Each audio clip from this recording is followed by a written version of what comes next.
Take a moment and just look around.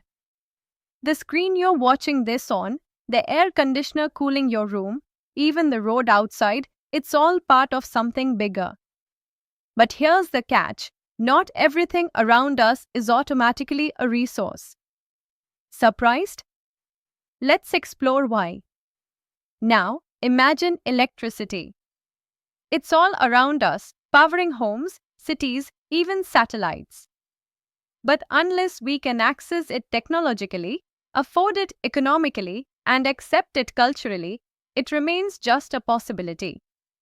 Only when we meet all three conditions does it become a resource. That's the key. So what exactly is a resource? According to your textbook, a resource is anything in our environment that can satisfy human needs, but there's a condition.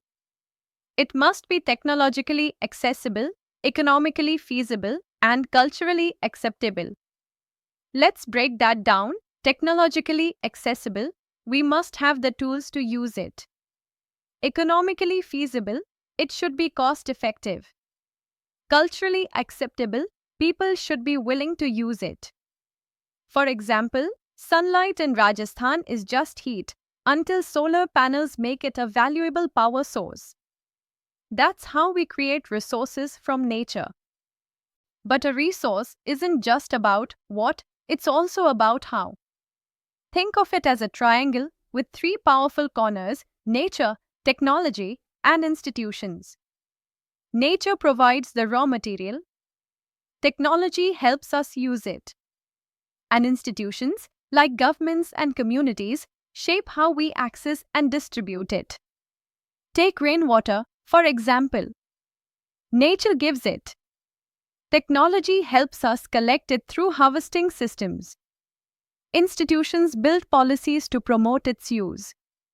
Together, they transform rain into a resource. Resources aren't one size fits all. To understand them better, we classify them in four major ways: by origin, biotic or abiotic; by exhaustibility, renewable or non-renewable; by ownership, individual, community, national or international; by development status, potential, developed, stock, or reserves.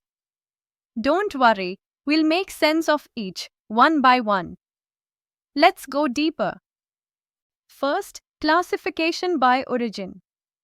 Biotic resources come from life, like plants, animals, and forests. Abiotic resources are non-living, like minerals, air, and water. Quick quiz for you. Is coal biotic or abiotic? Answer: biotic. Because it's formed from decayed plant matter, even though it looks like just a rock. Next up, exhaustibility. Renewable resources replenish naturally. Sunlight, wind, water, these keep coming. Non-renewable resources, like coal and petroleum, take millions of years to form and can be used up. Let's put it in perspective. 1 ton of coal used today may take 300 million years to regenerate. That's older than the dinosaurs. Now, let's talk about who owns the resource. Individual resources, like your private land or home. Community-owned resources, parks, village ponds, grazing fields. National resources, everything under national territory, highways, minerals, forests.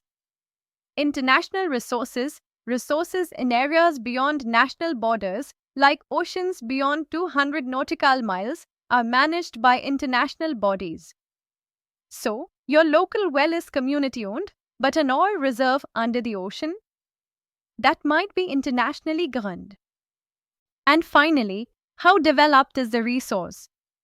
Potential resources, we know they exist, but haven't started using them. Developed resources, already explored, measured, and in use. Stock, resources that exist, but we don't yet have the technology to use. Reserves, part of stock we can use when we choose. For example, uranium in Ladakh is a potential resource. But what is stored in a dam? That's a reserve, ready for release when needed.